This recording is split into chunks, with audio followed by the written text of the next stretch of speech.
이 사람아, 내가 누구이기에 감히 하나님께 반문하느냐? 지음을 받은 물건이 지은 자에게 어찌 나를 이같이 만들었느냐 말하겠느냐? 토기장이가 진흙 한 덩이로 하나는 귀 쓸 그릇을, 하나는 천이 쓸 그릇을 만들 고난이 없느냐? 오늘 생명 양식은 로마서 9장 14절부터 24절까지 말씀입니다. 먼저 14절부터 18절까지 말씀을 보겠습니다. 그런즉 우리가 무슨 말을 하리요? 하나님께 불의가 있느냐? 그럴 수 없느니라.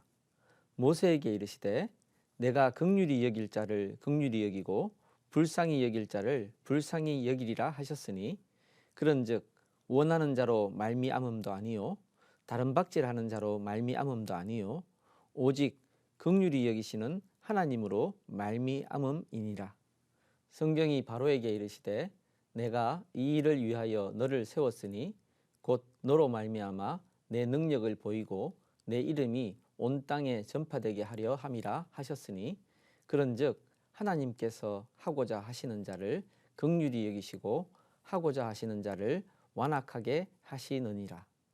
아멘. 우리를 구원하시는 하나님의 주권에 관한 말씀입니다. 야곱을 사랑하시고 에서를 미워하심에 대해 우리가 하나님께 무슨 말을 할 수 있겠느냐고 말씀하십니다. 우리는 흔히 말합니다. 하나님이 어떤 사람은 선택하시고 다른 사람은 선택하지 않으셨다고 하니 불공평하신 것이 아니냐고. 하지만 성경은 분명히 말씀하십니다. 누군가를 긍휼히 여기고 불쌍히 여기는 것은 하나님의 뜻에 속한 것이라고 하십니다. 일상에서 우리가 쓰는 그건 내 맘이야 같은 표현을 빌린다면 그건 하나님 맘이라는 말입니다. 신학에서는 이런 걸 주권이라고 합니다. 국어사전에 보면 주권은 가장 중요한 권리라는 의미도 있고 국가 구성의 요소로서 국가의 의사를 최종적으로 결정하는 최고 독립 절대 권력이라는 의미도 있습니다. 신학에서 주권은 하나님이 임의로 하실 수 있는 권리를 말합니다. 그래서 절대라는 말을 붙여서 절대 주권이라고 말합니다. 그러니까 누군가를 긍휼히 여기거나 불쌍히 여기는 것은 하나님 마음이지 우리가 왈가왈부할 것이 아니라는 말씀입니다. 그 다음 내용은 하나님이 긍휼히 여기시고 불쌍히 여기시는 것이 하나님의 뜻에 따른 것이지 우리가 애쓰고 힘쓴 결과가 아니라는 것입니다. 원하는 자나 다른 박질하는 자는 둘 다 우리의 노력을 가리킵니다. 그러니까 우리 노력에 따른 결과가 아니라 하나님 마음이라고 하시는 겁니다. 하나님은 누군가는 긍휼히 여기시지만 다른 누군가는 완악하게 하십니다. 하나님이 완악하게 하신 대표적 예가 바로입니다. 19절부터 24절까지 말씀을 보겠습니다. 혹 내가 내게 말하기를 그러면 하나님이 어찌하여 허물하시느냐? 누가 그 뜻을 대적하느냐 하리니, 이 사람아 내가 누구이기에 감히 하나님께 반문하느냐? 지음을 받은 물건이 지은 자에게 어찌 나를 이같이 만들었느냐 말하겠느냐?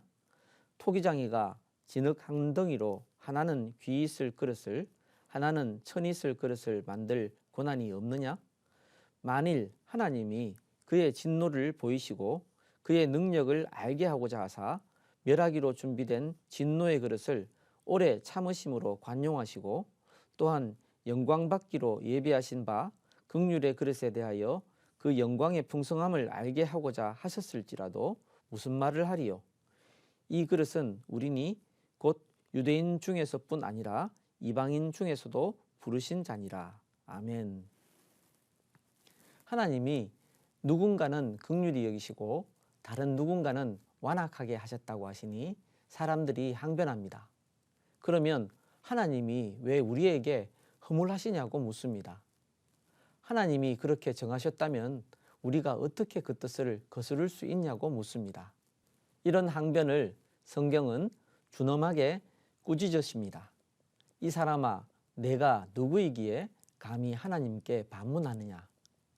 이렇게 꾸짖으시는 이유는 지음을 받은 물건, 즉 피조물은 지은 자, 즉 창조주께 어찌 나를 이같이 만들었느냐라고 말할 수 없다는 것입니다.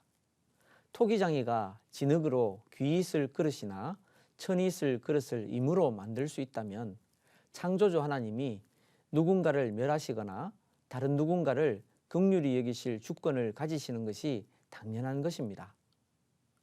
오늘 본문 내용은 예정교리의 핵심 구절들입니다. 비신자들 중에 어떤 이들은 예정론 때문에 예수 믿는 것이 어렵다고 말하는 이들도 있습니다.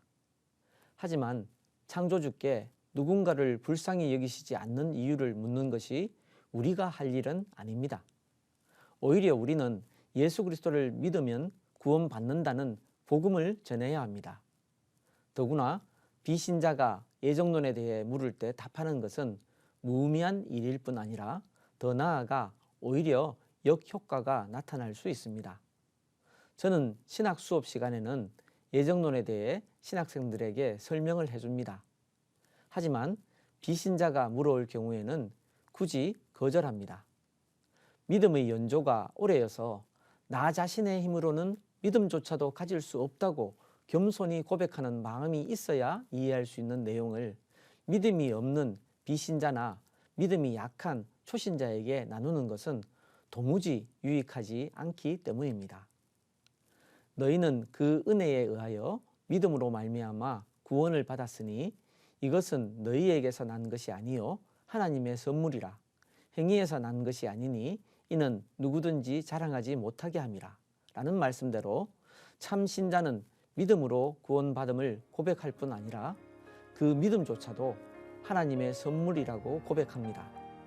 나 같은 죄인에게 믿음 주셔서 예수 그리스도를 구주로 모시게 하신 하나님께 매일 깊이 감사하며 살아가는 우리 모두가 되기를 간절히 바랍니다.